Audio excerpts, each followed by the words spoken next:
자, 이어서 윤리적 측면에서의 불가론, 인간은 모르모토가 아니다에 대해서 살펴보겠습니다.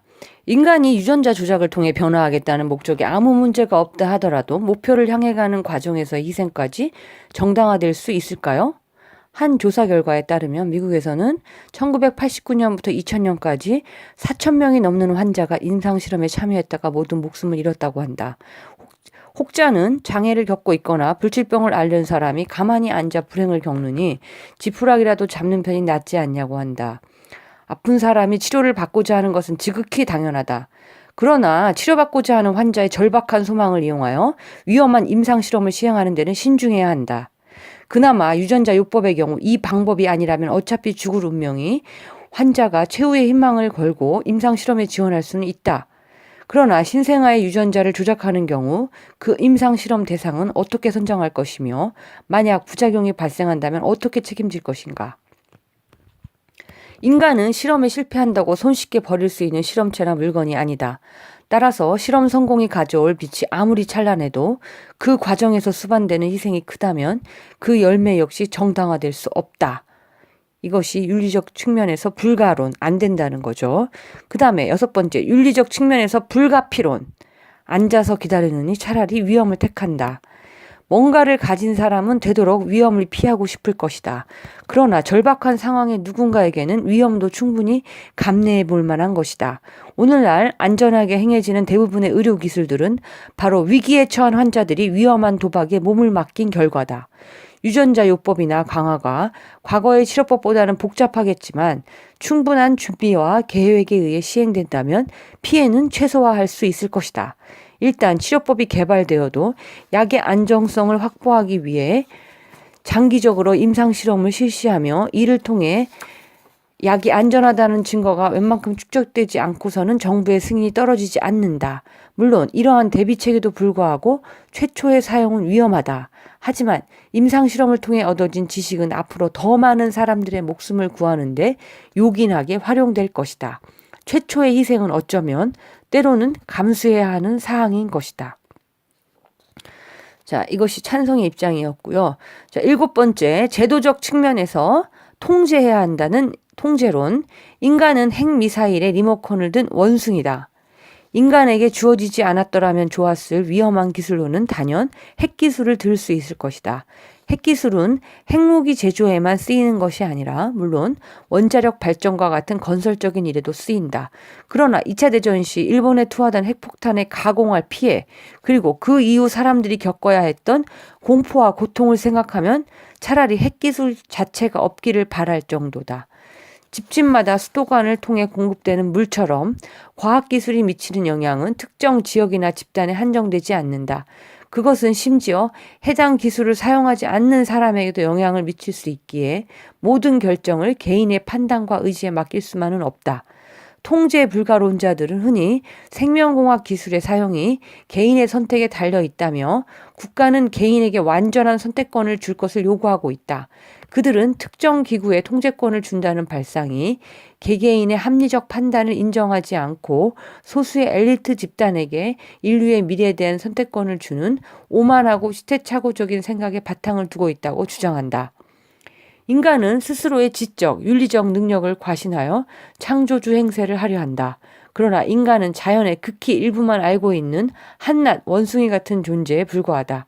인간이 자신의 손으로 자연의 근본 원리에 수정을 가하겠다고 나서는 것은 아무것도 모르는 원숭이의 손에 핵미사일의 리모컨을 쥐어주는 것과 같은 위험한 선택이다. 자, 8번째, 제도적 측면에서 허용론. 베일에 쌓인 기술은 더욱 위험하다. 네덜란드는 세계에서 가장 진보적인 의식의 국가로 유명하다. 여기서 진보란 분배냐 성장이냐 하는 경제체제의 지향점에 대한 것이 아니라 금기로부터 자유로운 합리적인 사고방식이 사회 전반에 확립되어 있다는 뜻이다. 네덜란드에서는 동성애자 간의 결혼, 낙태, 안락사, 공창제 등 신의 이름 또는 전통의 관점에서는 도저히 허용될 수 없는 사안에 대해 활짝 문을 열어놓았다. 원칙은 다음과 같은 단 하나다. 타인의 권리를 침해하지 않는 이상 금기시될 것은 없다. 대부분의 나라에서는 마약을 금지하고 무지막지한 규제를 가한다. 그런데도 사용자가 줄어들기는커녕 제자리에 머물거나 혹은 증가하고 있다. 마약을 금지하면 불법적으로 거래되면서 값이 비싸진다. 그러면 마약 중독자들은 돈을 마련하기 위해 가산을 탕진할 뿐 아니라 강도, 절도 등의 범죄에 손을 대기 십상이다. 또한 음주에서 명확한 표준 없이 거래된 마약은 질이 조악하여 사용자의 건강에 더 치명적이다. 건강이 악화되어도 체포될까봐 제대로 된 치료를 받지 못하여 마약으로 인한 사망은 더욱 늘어난다. 네덜란드는 마약의 전면적인 금지가 가져오는 부작용, 그리고 마약 중단의 어려움을 현실로 받아들였다. 그래서 마약 사용자를 범죄자 취급하며 사회 밖으로 내모는 대신 이들을 치료의 대상으로 간주하여 국가 차원에서 도움을 준다. 그리고 치료를 전제로 허용되는 마약의 가격이 합리적인 수준으로 결정되도록 유도함으로써 범죄의 사슬을 끊는데 주력했다. 네덜란드는 현실을 인정하고 문제를 양지로 끌어내는 것이 마약 문제를 건전하고 효과적으로 해결할 수 있는 출발점임을 말해준다. 생명공학 기술에도 이런 논리가 적용될 수 있다. 유전자 쇼핑에 대한 인간의 욕구는 마약 이상으로 강렬하다. 누구든 유전자의 힘을 빌려 질병을 치료하고 태어날 자식에게 건강과 능력을 물려줄 수 있다는데 귀가 솔깃하지 않을 수 없을 것이다. 수요가 강렬한 상품이나 서비스는 법으로 금지한다고 해서 사라지지 않는다. 대신 법의 눈을 피해 지하시장이 생겨날 뿐이다. 그렇게 되면 금지된 재화의 가격이 높아지고 안전성을 검증받을 수 없기 때문에 부작용의 위험만 높아진다. 그 결과 오용으로 인한 부작용은 더욱 심각하게 나타날 것이다. 유전자 조작 기술은 일반에 개방되었을 때보다 베일에 쌓여 있을 때 더욱 위험할 것이다. 자, 이번에는 사회정의의 측면에서 위험론, 즉 생명공학 기술은 새로운 카스트 시대의 도구라는 의견입니다. 목적, 과정, 결과상으로 완벽한 성공을 보여준다 해도 유전자 쇼핑은 근본적으로 사회의 안녕을 위협할 가능성이 있다.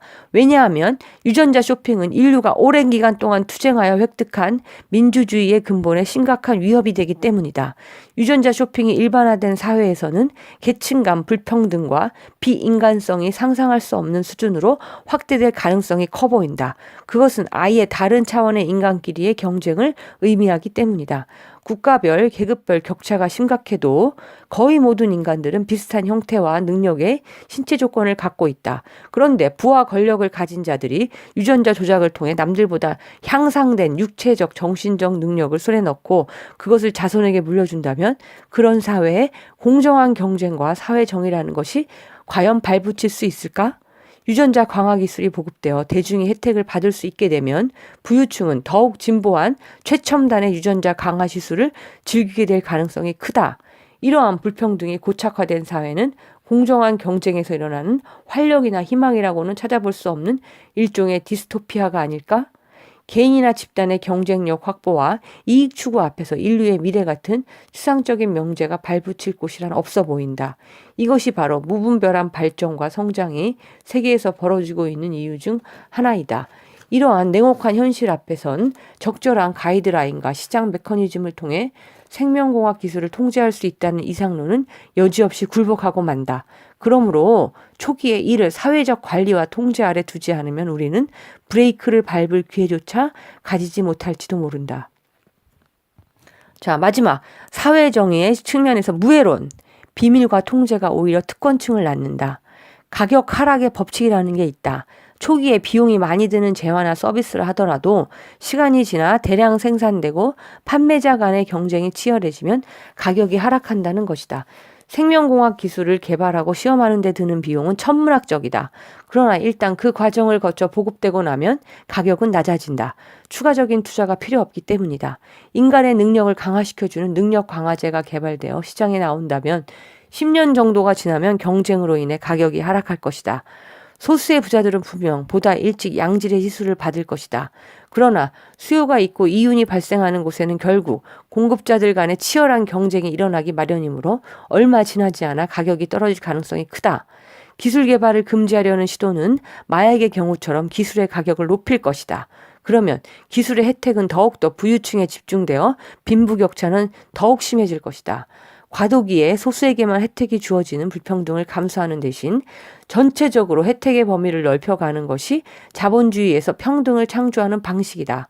그러므로 생명공학 기술이 사회적 불평등을 낳고 새로운 계급사회를 부르는 것을 막고 싶다면 될수록 많은 사람들이 그것을 사용할 수 있게 해야 하는 것이다.